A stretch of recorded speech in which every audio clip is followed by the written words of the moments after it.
Why is sustainability so hard to define? You've probably heard the word sustainability everywhere. It's on coffee cups, cosmetics, packaging, you name it.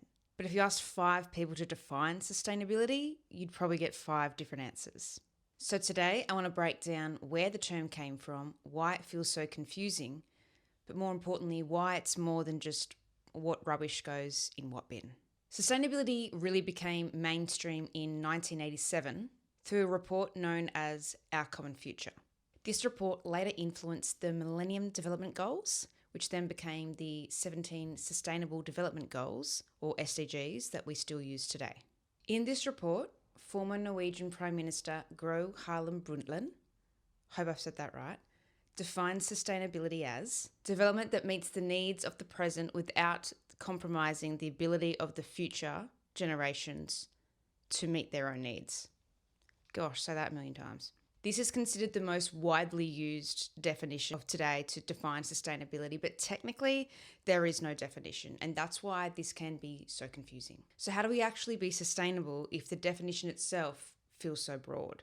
If we look outside sustainability and we go back to basics and look at the word sustainable, Cambridge Dictionary defines sustainability or sustainable as able to continue over a period of time. But what one person thinks is sustainable, another person may completely disagree with. People have different values, priorities, beliefs, experiences, and all those things shape and influence the way that we see sustainability. And also why these conversations can get so heated. I'll definitely go more into the psychology of this and the behaviours. I'm not a psychologist, but it's super interesting. So for today, let's come back to the Sustainable Development Goals, or the SDGs. The SDGs cover 17 different key areas of sustainability, each with their targets that they're basically wanting to achieve by 2030. And something that I learned in my studies and have found super interesting is that the 17 SDGs are more than just the environment. It also covers things like access to education, equality, justice, and poverty, which again shows why sustainability is so broad and can be so difficult to define. And this is why I like to simplify this by simply asking myself, is the action I'm taking, is it helping or hindering? This now leads into your homework for the week.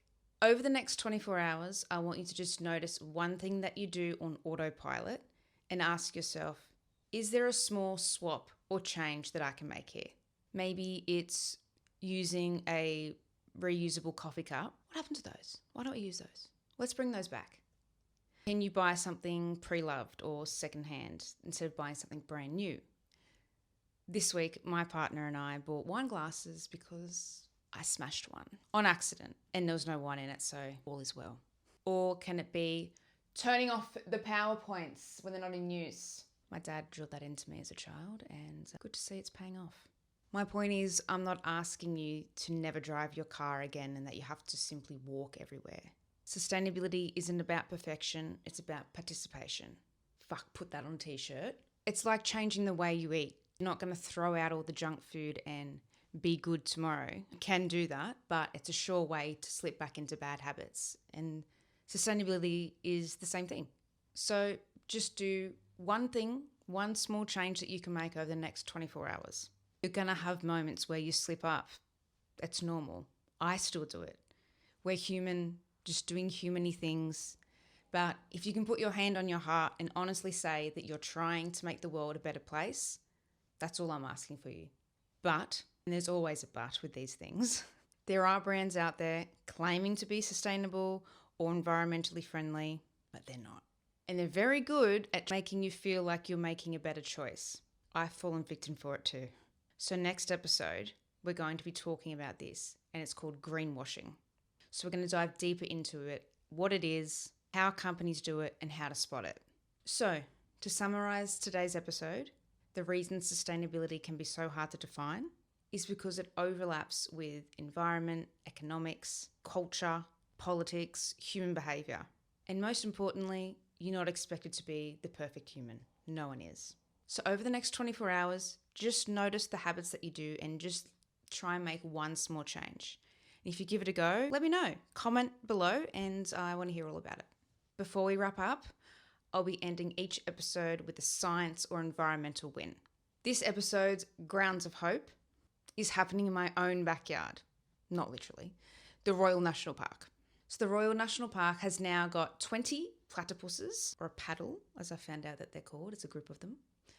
Now, this may not seem like many, but the project began from UNSW in 2023 with 10 platypuses being released into the park. The Royal National Park now has 20 platypuses.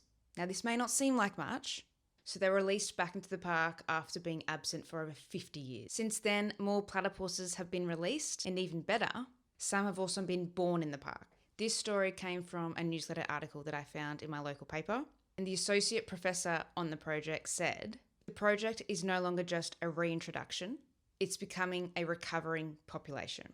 So that's my good news for this episode, and I'd love this story because it shows that restoration is possible. So I'll link the article and the resources, so if you want to learn more and follow along on UNSW's journey, you can. That's it for this episode of Soft Grounds Beneath the Surface. I'm your host, Carly Hunter. If you enjoyed this episode, make sure you follow and subscribe so you can stay up to date with all my news and latest episodes.